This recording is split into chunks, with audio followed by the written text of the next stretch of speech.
내 생각대로 되는 게 하나도 없을 때, 오늘의 시대는 마태복음 24장의 시대와 같습니다.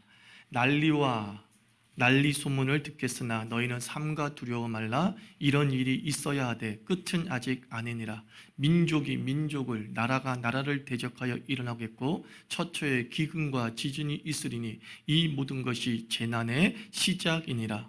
종말의 때가 가까울수록 곳곳에 재난이 발생한다고 마태복음 24장에서 예수님께서 말씀합니다. 또한 마태복음 24장은 또한 거짓 선지자가 많이 일어나 많은 사람을 미혹하겠다라고 말씀하셨습니다. 그런 종말적 현상 속에서 하나님 나라가 임하고, 그런 종말적 현상 속에서 인자 곧 예수께서 구름을 타고 임할 것이다 라고 말씀하셨습니다. 예수님의 말씀을 듣고 있던 청중은 궁금했습니다. 그 종말의 그날과 그 시를 알고 싶어 했습니다. 현대인이라고 다를 것 없지 않습니까? 내 앞날이 궁금한 게 사실이잖아요. 그래서 스포츠 신문에 오늘의 운세를 즐겨보고, 또는 주역이나 토종 비결, 또 젊은이들은 타로 카드를 즐겨합니다. 믿지는 않는다고 합니다. 그저 재미로 한다고 하지만 그 재미로 하는 그 기저에는 미래를 알면 불행을 비껴갈 수 있다라고 낙관하는 것이죠. 미래를 알면 물질적으로 더 잘 살 수 있을 거라는 그런 욕망이 자리 잡고 있기 때문에 그 낙관과 그 욕망이 우리로 하여금 자꾸 미래를 알고 싶은 충동을 느끼게 합니다. 청중들도 이야기합니다. 예수님께서 종말을 말씀하셨으니까 그날을 좀 알려주세요. 예수님, 몇 월 며칠 몇 시에 주 예수 그리스도께서 임재하십니까? 하나님 나라가 정확하게 몇 시에 임재하는 것입니까? 그럴 때 예수님께서는 말씀합니다. 그날과 그 시는 아무도 모른다. 아들도 모르고 오직 하나님에 계신 아버지만이 그날과 그 시를 안다 라고 하면서 종말의 때를 확정하지 않으셨습니다. 그리고 오히려 종말을 맞이하는 자세를 가르쳐 주십니다. 종말의 현상을 말씀하시고 종말의 징조를 말씀하신 뒤에 종말을 어떻게 우리가 맞이해야 되는가, 바로 그 말씀이 24장 뒤에 나오는 25장 10명의 들러리 아가씨 비유입니다. 옛날 성경은 다 열처녀의 비유라고 말하지만 저는 현대적인 용어로는 이 말이 맞아요. 10명의 들러리 아가씨 비유. 10명의 들러리 아가씨 비유. 10명의 들러리 아가씨 비유는 하나님 나라에 대한 비유입니다. 하나님 나라는 언제 임하는지, 그리고 예수님께서 언제 다시 오실 것인가에 대해서, 그리고 어떻게 그 예수를 맞이할 것인가에 대해서 당시 결혼식 풍속을 빗대어서 설명합니다. 이스라엘이 있는 중동은 열사의 땅입니다. 그래서 결혼식은 낮에 열지 않습니다. 뜨거운 낮을 피해서 밤에 진행됩니다. 그 밤에 신랑이 그 신부를 데리러 밤에 신부의 집에 방문하는 거죠. 그리고 신부의 들러리들은 그 등불을 들고 그 신랑을 마중 나가서 신랑의 밤길을 밝혀줍니다. 또 그 들러리의 등불은 또 밤에 결혼식이 진행되기 때문에 결혼식장을 환히 밝혀주는 그런 기능도 했습니다. 이 10명의 결혼식 들러리 아가씨가 등장합니다. 똑같이 하나부터 10명까지 다 똑같이 신랑을 맞을 준비를 했습니다. 그러나 밤이 늦도록 신랑이 오지 않자 너무 피곤하고 그리고 본능에 의해서 잠이 들고 말았습니다. 그 사이에 켜놓은 등불도 다 꺼져버렸습니다. 기름이 다 없어진 것이죠. 그런데 신랑이 온다는 소식이 들립니다. 화들짝 놀라서 그 들러리 중에서 5명은 여분의 기름으로 다시 등불을 밝히고 신랑을 맞이합니다.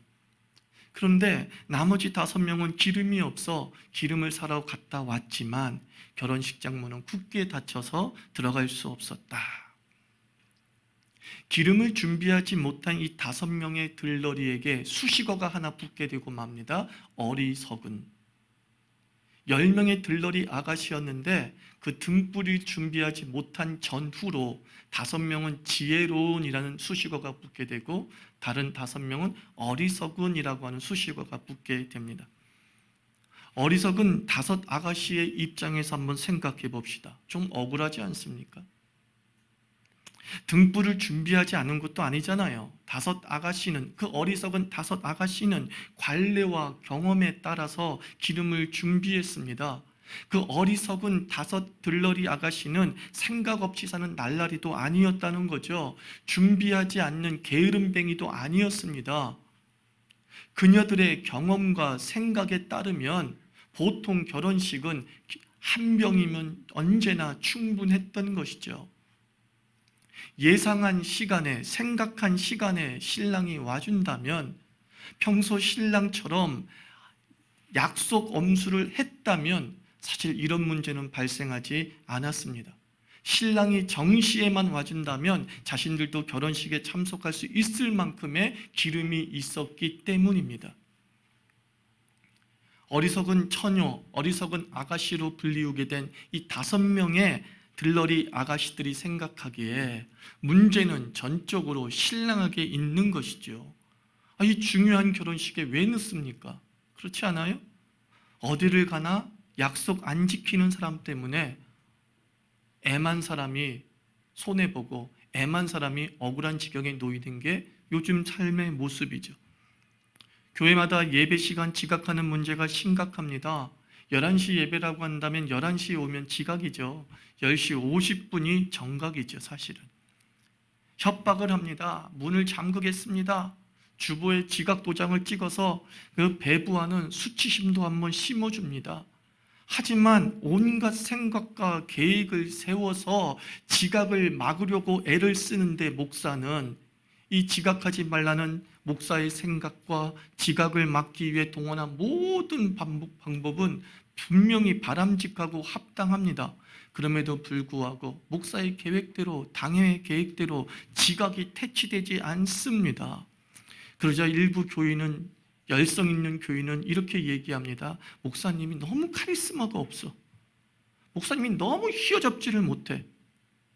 지각의 문제를 막기 위해서 온갖 계획을 다 세워 노력했던 그 애쓴 목사 탓으로 그 지각의 원인을 돌립니다. 그때 그 목사는 드는 생각이 뭐예요? 억울한 거죠. 내가 생각이 없는 목사도 아니고, 내가 계획이 없는 목사도 아니고, 내가 어떤 방법을 동원하지 않은 목사도 아니었어. 어떻게든 그 문제를 해결하려고 평소에 사용했던, 다른 교회에서 사용했던 방법, 지각생들에게 도장 찍고 문을 닫아버리는 방법을 다 동원했지만 통하지 않았던 것 뿐이죠. 우리 교회 교인들이 더 강박했던 거죠. 그런데 열성 있는 교인들은 목사 때문이다 라고 얘기합니다. 목사가 카리스마가 없다, 목사가 휘어잡지 못한다 라고 말하죠. 그때 드는 생각이 뭐라고요? 억울한 거예요. 안 했으면 안 억울한데 했기 때문에 억울한 거예요. 우리 삶도 마찬가지입니다. 내가 생각한 것이 옳고 보편 타당한데 내 생각대로 되지 않는 경우가 더 많은 그런 현실에 직면하게 됩니다. 게을렀으면 할 말이 없는데 상대적 열등이니까 억울한 겁니다. 6시간밖에 못 자면서 일했습니다. 그런데 5시간밖에 못 자며 일해서 성공했다고 하니까 미쳐버리는 거죠. 그리고 이야기합니다. 너는 왜 6시간을 잤냐? 이러는 거예요. 6시간도 사람에게 필요한 평균 수면 시간보다 2시간이나 덜 자면서 일하고 공부한 건데 내 계획과 내 노력에 대해서 사람들은 이야기합니다. 왜 5시간만 자지 그랬니? 왜 6시간이나 잤니? 라고 하면서 나에게 모든 탓을 돌리는 거죠. 돌아보면 남들은 승승장구합니다. 자기가 세운 인생 스케줄대로 움직이는 것처럼 보입니다. 그런데 내 인생은 왜 이렇게 태클과 방해물이 많은 겁니까? 합리적인 생각도 세웠고 보편타당한 계획도 세웠음에도 불구하고 번번이 나의 보편타당한 계획과 노력과 열심은 언제나 무시되는 겁니까? 억울하고 답답한 것이죠. 10명의 들러리 아가씨의 비유는 종말의 비유라고 말씀을 드렸습니다. 재난에 대한 비유입니다. 그럼 재난이 뭐죠? 재난은요, 원하지 않는 게 재난이잖아요. 생각하지 않은 것이 재난이잖아요. 계획하지 않은 부분에서 문제가 발생하는 게 재난이잖아요. 그러면 지진을 원하십니까? 원하지 않은 거잖아요. 여러분들이 기근을 계획했습니까? 계획하지 않은 거잖아요. 재난이란 그런 거예요. 종말이란 그런 거예요. 내가 원하지 않는 것들이 벌어지고 내 생각대로 되지 아니하고 내 계획대로 되지 않는 인생 전체가 사실은 종말로 달려가고 있는 모습이에요. 우리는 다 재난의 상황에 처해 있는 거예요. 지진은 만나지 않았지만 원하지 않는 것들이 발생하고 계획이 어그러지고 있는 이 모습 하나하나는 다 여러분들이 재난에 직면하고 있다는 뜻이에요. 내 생각대로 되는 것이 하나도 없다고 느낄 때 예수님께서 이 비유로 말씀하는 거예요. 어떤 태도를 견지해야 되느냐? 어떤 종말적 삶의 자세를 가지고 있어야지 이 재난을 뚫고 나아갈 수 있느냐는 거예요. 번번이 우리가 준비한 것들이 무용지물이 되지 않도록 이 세상을 살아가는 종말적 지혜가 무엇이냐? 그것이 바로 10명의 들러리 비유에 담겨져 있는 핵심 메시지예요. 하나님 나라가 가까울수록 재난이 일 것이다. 즉 네가 원하는 대로 살지 못할 것이다. 죄악이 관영할수록 그 죄로 인해서 너는 너의 계획이 어그러뜨려지고 너의 꿈들이 파괴될 수도 있다. 그러면은 다 그게 죄 때문이야? 그게 다 종말의 현상이야? 라고 너희들이 치부할 것이냐?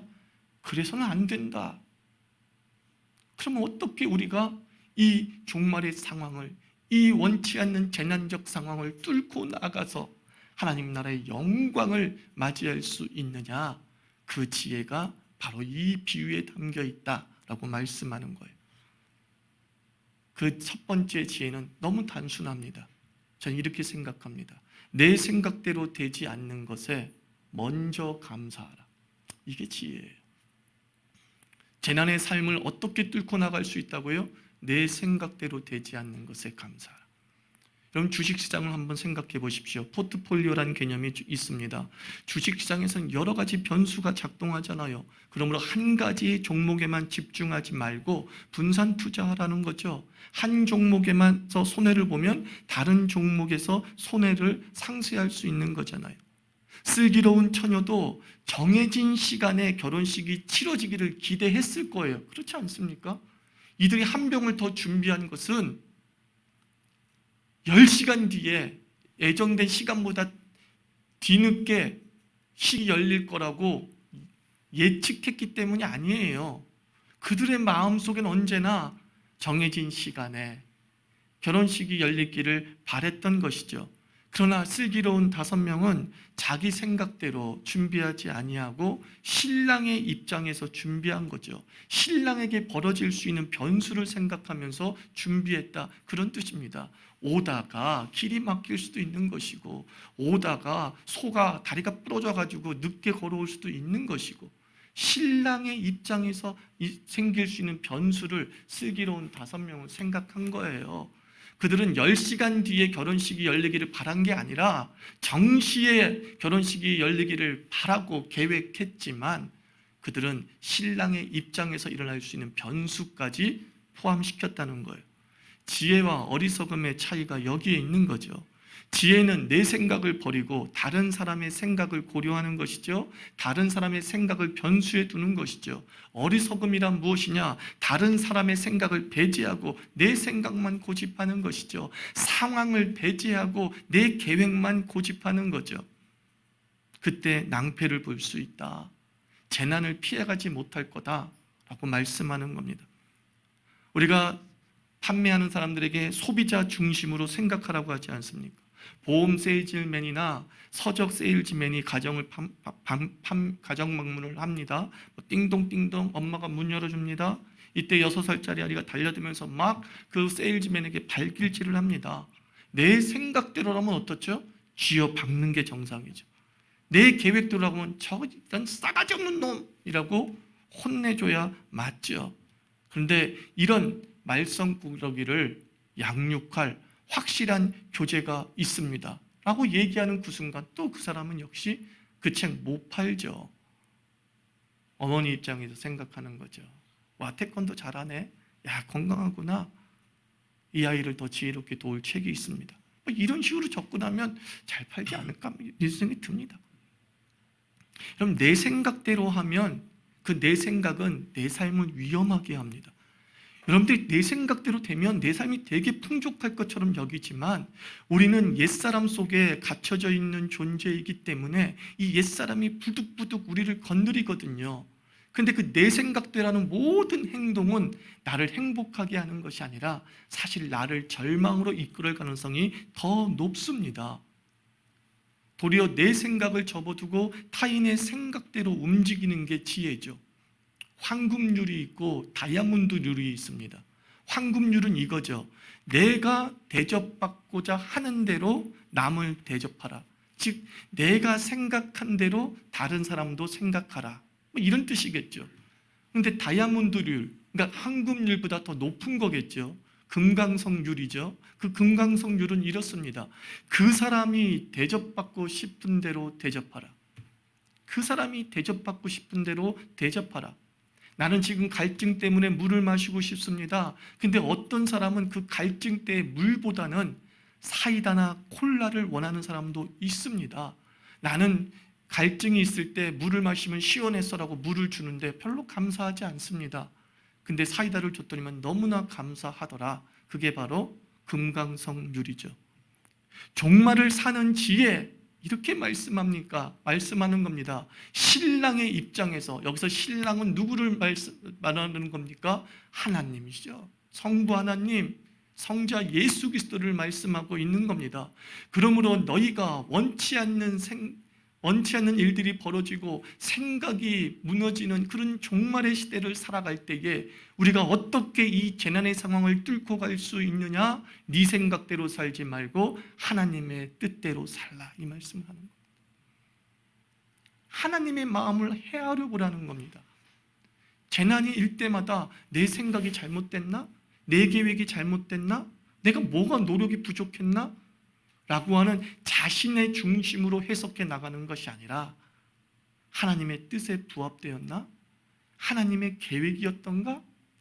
하나님의 스케줄 속에 내가 포함되어져 있는가? 그것을 물어보고 살 때에 우리는 변수로 발생할 수 있는 지각이라고 하는 재난을 대처할 수 있다라고 말씀하는 거죠. 그 말씀을 예수님은 이렇게 표현합니다. 13절, 깨어 있으라. 깨어 있으라. 어떻게 깨어 있으라는 거예요? 하나님의 뜻대로 깨어 있으라. 하나님의 뜻을 알려고 애를 쓰라. 하나님의 마음을 알려고 애를 쓰라. 하나님의 섭리가 무엇인지 보려고 하라. 그러면 그날과 그 시를 알지 못한다 할지라도 우리는 지금 닥친 재난, 원치 않는 일이 벌어지고 내 계획이 무산되어지는 절박한 상황을 넉넉히 뚫고 나갈 수 있다라고 말씀하는 겁니다. 너희가 생각한 대로 너희의 시간대로 삶을 설계하지 말라는 거죠. 20대는 공부하고 30대는 활동하고 40대는 영향력을 미치고 50대는 조금 누리며 살고, 이런 계획을 세우지 말라는 것이 아니라 내가 계획대로 되어야 한다는 강박관념에서 벗어나야 됩니다. 많은 사람들이 낭망하고 실망하는 사람들은 어떤 사람입니까? 자기 계획을 참 멋있다고 생각하는 사람. 야, 내 이 계획만큼, 내가 이 준비만큼 대단한 게 없어. 자기를 자화자찬할 때가 있어요. 그때 우리에게 밀려오는 신앙적 좌절감, 신앙적 낭망이 올 수 있는 겁니다. 계획을 세우지 말라는 게 아니라 계획대로 되어야 된다는 강박관념에서 벗어나야 돼요. 우리는 우리의 계획대로 인생을 사는 것이 아니라 하나님의 뜻대로 이 삶을 살게 될 줄 믿습니다. 내 인생의 스케줄은 하나님이 정해주신다는 거예요. 어렸을 때에 애들이 방학 숙제로 스케줄표를 항상 작성하잖아요. 스케줄표를 작성하잖아요. 그러면 원을 크게 그립니다. 그리고 나름대로 자기가 막 시간을 이렇게 쪼갭니다. 그때 부모의 역할이 뭐죠? 딱 보면 얘 성격에 할 수 있고 할 수 없는 일이 분명히 보이잖아요. 네가 새벽 6시에 일어난다고? 네가 5시간을 공부한다고? 우리의 계획이 자기의 능력 이상으로 짜여져 있다는 사실을 어린이들은 몰라요. 여러분의 인생도 여러분의 능력 이상으로 계획되어지고 낙관하고 있다는 사실을 알고 계십니까?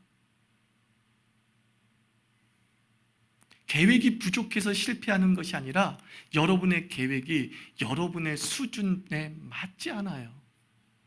다른 말로 무슨 뜻입니까? 하나님께서 우리에게 주어진 인생의 길들과 맞지 않아요. 그때 우리는 그 계획에 좌절을 겪게 되는 거예요. 원치 않게. 원하는 대로 살지 못하는 거예요.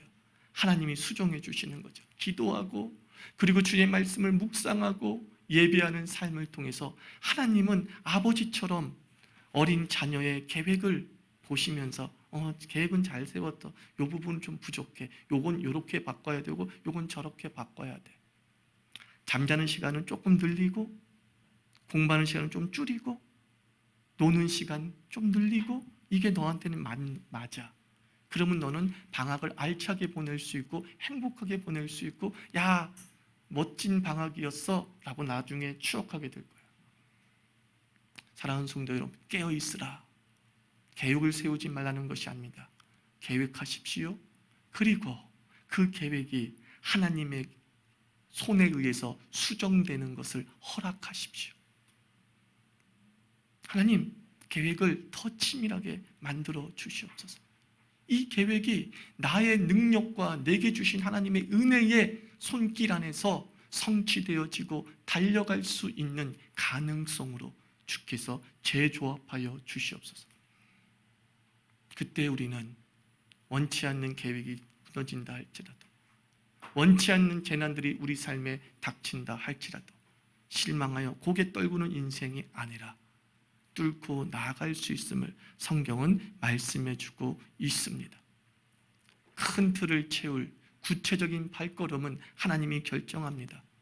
내가 지금 자고 싶다고 해도 하나님이 1시간 더 그러면 공부하면 그만입니다. 하나님은 내 계획을 이루어 주시지 않습니다. 하나님은 당신의 뜻을 우리 삶에 이루십니다. 그러면 당신의 뜻은 무엇입니까? 마태복음 7장 11절 너희가 악한 자라도 좋은 것으로 자식에게 줄 알거든 하물며 하늘에 계신 너희 아버지께서 구하는 자에게 좋은 것으로 주시지 않겠느냐. 하나님은 우리를 향한 하나님의 계획은 무엇입니까? 좋은 것을 주신다. 하나님은 우리의 계획대로 이끌어 가시는 것이 아니라, 하나님은 우리의 계획에 응답하시는 것이 아니라 하나님은 더 좋은 것을 우리에게 주십니다. 하나님은 우리가 구하는 대로 주시는 것이 아니라 하나님은 우리가 구한 것보다 더 좋은 것을 주십니다. 그게 하나님의 뜻이에요. 신랑 되신 하나님께서 이 땅에 다시 오시는 이유는 우리에게 더 좋은 것을 주시기 위함입니다. 때로 재난이 닥치고 우리의 계획이 어그러진다 할지라도 우리가 기뻐하는 이유는 이 재난이 하나님이 내 삶에 오시는 징조요, 내 계획이 무너짐으로 말미암아서 하나님이 나에게 더 가까이 오셔서 더 좋은 것을 주시기 때문입니다. 이래서 우리는 주님의 재림의 때를 이겨나갈 수 있는 거예요. 버틸 수 있는 거예요. 찾아갈 수 있는 거예요. 다시 말씀드려, 재난이 없다고요? 아니에요. 슬기로운 사람에게 누구에게든 재난은 와요. 그러나 우리는 그 재난 때문에 낭망하지 않습니다. 그 재난 때문에 우리 실망하지 않습니다. 우리는 더 좋은 것을 주시는 하나님의 생각을 갖고 있기 때문이죠. 하나님은 더 좋은 것을 우리에게 주신다는 이 생각이 저는 오늘날 우리가 준비해야 될 한 병의 기름이라고 생각합니다. 하나님 나에게 더 좋은 것을 주신다. 아브라함이 자기의 생각대로 살아갔을 때 이스마엘의 후계자가 되는 거였죠. 그러나 하나님의 생각은 무엇이었습니까? 이삭을 주는 거였어요. 그날에 반드시 이삭을 주시는 것이 하나님의 은총이었어요.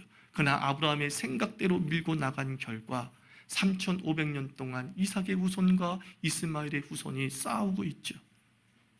그래도 그 역사적 사건을 볼 때 내 생각대로 되지 않는 게 은혜임을 다시 깨닫습니다. 내 생각대로 되었다면 우리는 이 자리에 영광스럽게 서 있지 못했을 거예요. 우리가 다 이 자리에 서 있을 수 있는 이유는 계획의 좌절을 겪었기 때문이에요. 그 계획의 좌절을 통해서 우리는 신랑의 생각을 읽는 경험이 생긴 거죠. 많은 결혼식을 참석해 보면서 정시에만 결혼식이 열리는 것은 아니구나. 어떤 결혼식은 2시간도 딜레이 될 수 있구나. 이 경험이 지혜로 작용해서 어떤 결혼식이든지 대비할 수 있는 자가 되는 거죠. 하나님의 뜻이, 하나님에 대한 체험의 경험이 여러분으로 하여금 다양한 인생의 변주곡들을 연주해낼 수 있는 연주가가 되게 하실 줄 믿습니다. 어떤 자매는 그렇더라고요. 내 생각대로 그 남자와 결혼했다면 지금 너무 끔찍했을 것 같아요. 나는 진짜 그 남자가 아니면 안 될 줄 알았는데 이제 어떤 사람과 결혼을 우연하게 하게 됐는데 소식이 들려오는 거죠. 그 남자의 삶이. 그러니까 끔찍한 거예요. 우리 인생에 결혼식 축제가 딜레이 됐을 땐 이유가 있는 거예요. 그죠? 우리가 원하는 되지 않는 삶은 뭔가 이유가 있는 거예요. 하나님은 합력해서 선을 이루시는 분이기 때문에 좋은 것을 뺏어서 나쁜 것을 주시지 않습니다. 그것을 좌절시키시는 이유는, 내 손에 든 모래를 펼치게 하시는 이유는 이 손에 황금을 쥐게 하시기 위함이죠. 기꺼이 모래가 빠져나갈 때 아둥바둥하지 마세요. 그냥 모래 빠져나갔네, 그냥 한 줌 흙이 빠져나갔네. 그리고 그 손을 펼칠 때에 하나님은 하늘의 은혜를 우리 손에 담아 주실 줄 믿습니다. 사랑하는 성도 여러분, 지금은 재난의 시대를 살아가고 있습니다. 원하지 않는 것들이 발생되어지고 계획한 것들이 무너지는 그런 시대를 살아가고 있습니다. 주 예수가 더 가까이 왔음이 분명합니다. 주 예수 그리스도를 우리가 영접하고 더 좋은 것을 받아 누리는 이 축제의 결혼식장을 누리기 위해서 우리에게 필요한 것이 무엇이라고요? 하나님의 뜻이라고 하는 기름 한 병, 하나님의 생각에 맞추는 기름 한 병이 필요한 거예요. 성령의 소욕을 쫓는 기름 한 병이 필요한 거예요. 그 기름 한 병만 있으면 우리는 재난을 뚫고 하나님의 축제의 현장에서 마음껏 즐기며 살아갈 수 있게 될 줄 믿습니다.